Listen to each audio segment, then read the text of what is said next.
ජාතික ඉන්ධන අවසර පත්‍රය. ඉන්ධන ලබාදීම කළමනාකරන ජාතික වැඩසටහන සම්බන්ධයෙන් ඔබ විසින් දැනගත යුතු සියලු විස්තර. එය ඉතා පහසුයි, කාර්යක්ෂමයි. මෙම සේවාව ප්‍රථම වරට භාවිතා කරන කෙනෙකු වශයෙන් fullpass.gov.lk ඔස්සේ ඉන්ධන කෝටා කළමනාකරන වෙබ් අඩවියට පිවිසෙන්න. ලියාපදිංචිවීම සඳහා මෙම බොත්තම ක්ලික් කරන්න. දැන් ඔබේ ජාතික හැඳුනුම්පත් සහ මොබයිල් අංකය ඇතුළත් කරන්න. ජාතික හැඳුනුම්පත් අංකය නොමැති නම් ඔබේ විදේශ ගමන් බලපත්‍රය හෝ ව්‍යාපාර ලියාපදිංචි අංකය ඇතුළත් කිරීමෙන් ලියාපදිංචි විය හැක.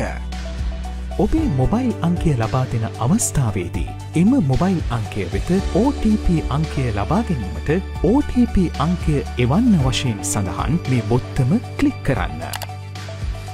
දැන් ඔබේ මොබයිල් එකට ලැබුණු OTP එක ඇතුළත් කර තහවුරු කරන්න. දැන් ඔබේ මුල් නම, වාසගම සහ ලිපිනය ඇතුළත් කරන්න. ඉදිරියට යාමට මීළඟ වශයෙන් සඳහන් මේ බොත්තම ක්ලික් කරන්න. මීළඟට ඔබේ වාහන අංකය, වාහනයේ වර්ගය, චැසි අංකය, ඉන්ධන වර්ගය යනාදී වශයෙන් ඔබේ වාහනයට අදාළ විස්තර ලබා දෙන්න. අදාළ කාර්ය සම්පූර්ණ වූ පසුව මෙම බොක්ස් එක ටික් කිරීමෙන් නියම හා කොන්දේසිවලට ඔබේ එකඟත්වය ලබා දෙන්න. ඉදිරියට යාමට ලියාපදිංචි වන්න වශයෙන් සඳහන් මේ බොත්තම ක්ලික් කරන්න. එවිට ඔබේ QR කේතය තිරය මත දිස්වනු ඇත. මෙම සේවාව සඳහා ඔබේ ලියාපදිංචිය සාර්ථක බැවින් සතියක් සඳහා ඔබට හිමි ඉන්ධන කෝටාව, ඉතිරි ශේෂය සහ කෝටාව කල් ඉකුත්වන දිනය මෙහි දිස්වනු ඇත.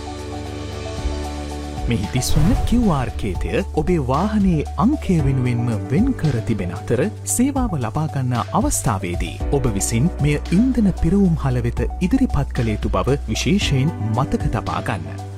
එබැවින් මෙම QR කේතය ඉමේජ් ෆයිල් එකක් ලෙස තබා ගැනීමට QR එක ඩවුන්ලෝඩ් කරන්න වශයෙන් සඳහන් මෙම බොත්තම ක්ලික් කරන්න. ඔබ ස්මාර්ට් ජංගම දුරකථනයක් භාවිතා කරන කෙනෙක් නම් QR එකෙහි ස්ක්‍රීන් ෂොට් එකක් ලබාගෙන එය ඉන්ධන පිරවුම් හලේදී ඉදිරිපත් කරන්න. ඔබ භාවිත කරන්නේ ස්මාර්ට් ජංගම දුරකථනයක් නොවේ නම් අදාළ QR කේතයෙහි පිටපතක් ලබාගෙන ඉන්ධන පිරවුම් හලේදී ඉදිරිපත් කරන්න. පරිගණකයක් හරහා ඔබ වෙබ් අඩවිය වෙත පිවිස ඇත්නම් සහ ඔබේ ජංගම දුරකථනයට ඍජුවම QR එක ලබා ගැනීමට අවශ්‍ය නම් QR එක මොබයිල් එකට එවන්න වශයෙන් සඳහන් මෙම බොත්තම ක්ලික් කරන්න. National Fuel Pass යටතේ සේවාව භාවිත කිරීම සඳහා දැන් ඔබ සූදානම්.